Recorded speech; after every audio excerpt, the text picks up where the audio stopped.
temperatures dropped below zero in the last week of December in many parts of Europe. In the meantime, there is a serious energy problem. According to a report by the news agency Bloomberg, there is no end to the rise in fuel prices in the freezing cold. The price of gas in the auction of fuel has increased 6 times in the middle of this year. And the state of electricity auction is also bad. The price of electricity in Germany has risen to a record 269 per megawatt hour. France also has the highest price in history.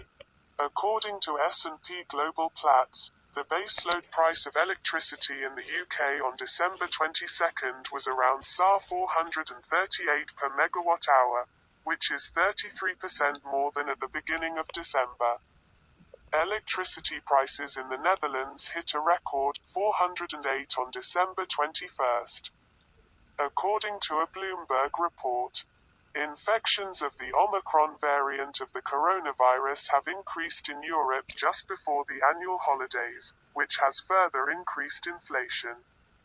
Jeremy Weir, chief executive of the trading company Trafigura Group, warned everyone in November that heavy wintering could lead to blackouts in Europe due to load shedding.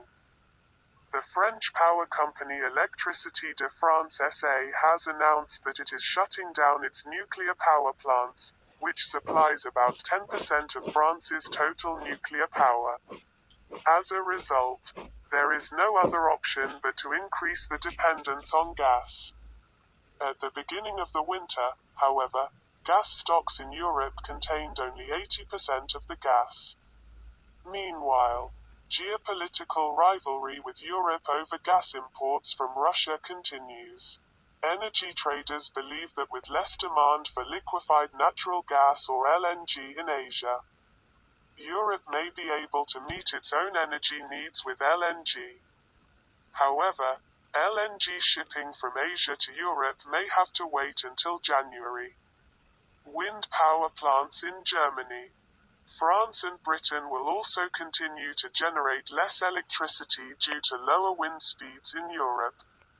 Emma Pinchbeck, head of Britain's Trade Association, says Europe's energy problem is now a systemic problem. In an interview with the BBC, he said that companies that supply fuel or use more fuel are being asked by governments to close their factories or change their products. The reason is said to be the excessive cost of fuel and its consequent dire effect on demand. Pinchbeck estimates that fuel consumption in Britain could rise by 45 to 50% next spring. In the midst of the epidemic, rising other cost of living and rising fuel prices along with inflation are going to create a deadly situation.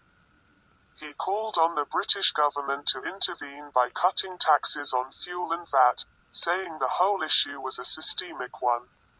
On the other hand, many American thinkers are identifying Europe's problems as the result of Russia's dependence on Russia. Emily Holland, an assistant professor at the U.S. Naval War College, says in an article in War on the Rocks, a defense magazine at the University of Texas at Austin, that the United States has always wanted Europe to move away from Russian gas. But the big problem behind this is the disagreement among Europeans about energy. While the EU wants to reduce coal use to zero, Poland wants to reduce its dependence on Russia and extend the deadline to stop using coal. In Germany, on the other hand, Angela Merkel's former government and the current Social Democrat government do not see nuclear power as a climate-friendly force. However, France and the countries of Central and Eastern Europe think that it is possible to reduce greenhouse gas emissions through the use of nuclear energy. In this case, the U.S. nuclear power companies may have the opportunity to recover lost business to Russia in Europe. Emily Holland thinks that because of the differences in Europe, the United States should work bilaterally with Ukraine, Moldova and the countries of Southeast Europe, because these countries are under Russian threat. Ellen Wald, a fellow at the Atlantic Council, a U.S. think tank, spoke in almost the same tone. In one article, he advises diversifying Europe's energy resources. In his words, Europe, at the same time, wants to protect its climate. Just as it wants to keep its economy afloat and maintain its standard of living. To do so, Europe would have to make some decisions. The decision to stop using palm oil as a biofuel should be avoided. According to Ellen Wald, palms produce 8 to 11 times more oil per hectare than rapeseed and soybeans. But Europe's climate is not conducive to palm oil. The EU has decided to increase its own biofuel production by stopping imports of palm oil. In other words, the EU has to choose the worst thing for the climate in order to move its economy. Europe at war with itself. The problems, analysts say, are economic and systemic. The dangers of auctioning off much-needed fuel to the public can be seen as one of the deadliest energy problems in European history. Europe, meanwhile, still disagrees on the use of coal, gas and nuclear energy. Russia and the United States want to use Europe's geopolitics geopolitically in the midst of the Cold War. The EU is now unable to sidestep its own conflicts of interest over nationalism. Russia and the United States are unable to reduce their influence by resolving border issues in Eastern Europe. Brexit.